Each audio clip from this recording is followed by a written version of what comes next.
Recently, social media has been flooded with videos of travelers, and even AI-generated characters, claiming to uncover the lost underwater city of Dwarka. They paint a picture of a seamless, cinematic adventure, where golden ruins and divine encounters are waiting just off the beach. But building an actual itinerary in Gujarat looks a lot different than a 30-second reel. The region is physically split into 3 distinct zones: mainland Dwarka, the island of Beit Dwarka, and the coastal stretch near Shivrajpur Beach. Getting from the main city up to the island is a 30-kilometer drive. You cannot simply walk between these major sites. Most people only budget a day or 2 for this leg of their trip, which creates an immediate logistical bottleneck. You are forced into a strict choice: align with the rigid, mandatory schedules of the spiritual pilgrimage, or gamble on the unpredictable, weather-dependent nature of marine adventure tourism. Trying to squeeze both into a tight window without a dedicated plan usually leaves people exhausted, staring at locked temple doors or paying for rushed boat rides. A successful trip to Dwarka requires treating it as a logistical investment. You have to prioritize specific outcomes before you arrive. The mainland city is the bustling epicenter of the region. Everything revolves around the Gomti River and the primary temple complex, which draws massive crowds daily.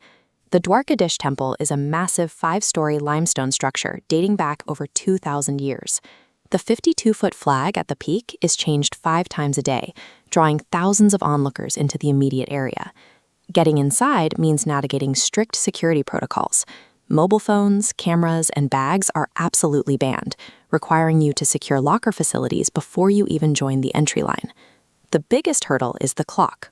The main temple completely closes to the public every single day between 1 and 5 in the afternoon. To fill that gap, you have to secure local transit, like auto rickshaws or a rented scooter, to reach the secondary historical sites. These standalone locations, like the Bodkeshwar Mahadev Temple or the Rukmini Devi Temple, sit slightly outside the main city radius.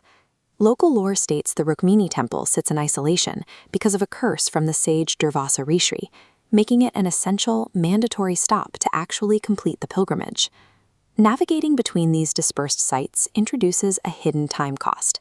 Haggling for rides and moving through local traffic heavily eats into your available daylight hours. The mainland offers deep historical immersion, but requires surrendering your personal schedule to strict temple hours and heavy crowds. To find the location recognized as Lord Krishna's historical residence, you have to travel 30 kilometers north to the island of Beit Dwarka.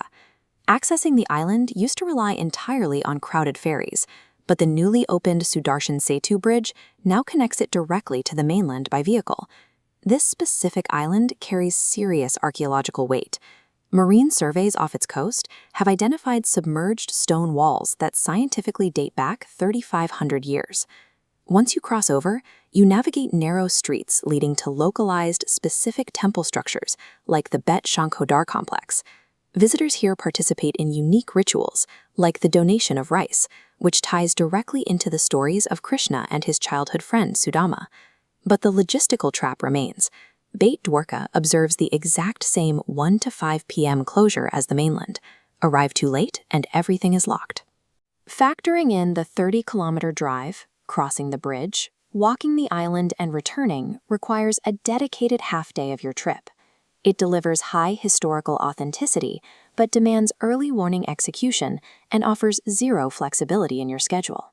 Then there is the adventure angle pushed heavily online, booking a scuba dive to physically search for the Sumpton City yourself.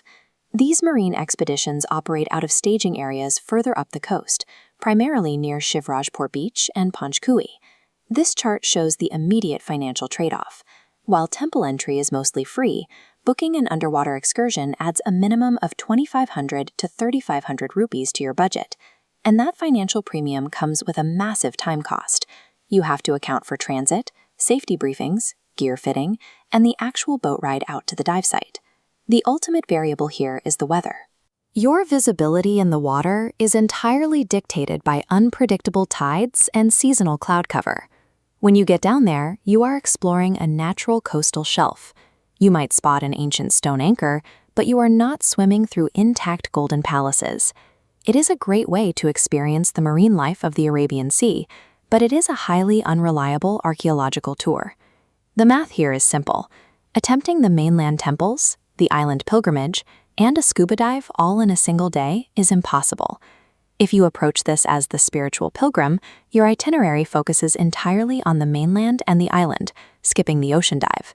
You prioritize an early morning drive across the bridge to beat the afternoon temple closures, actively sacrificing the underwater adventure.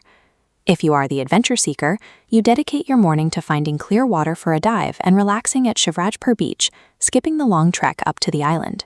Instead, you trade the deep historical lore of Dwarka for a hands-on physical experience in the water. The trap is trying to be the viral chaser who tries to do it all. You end up rushing through traffic, staring at closed temple doors, and wasting money. The real value of Dwarka isn't found by attempting to recreate a social media myth. It comes from making a deliberate choice about what kind of traveler you actually are and building your schedule around that reality.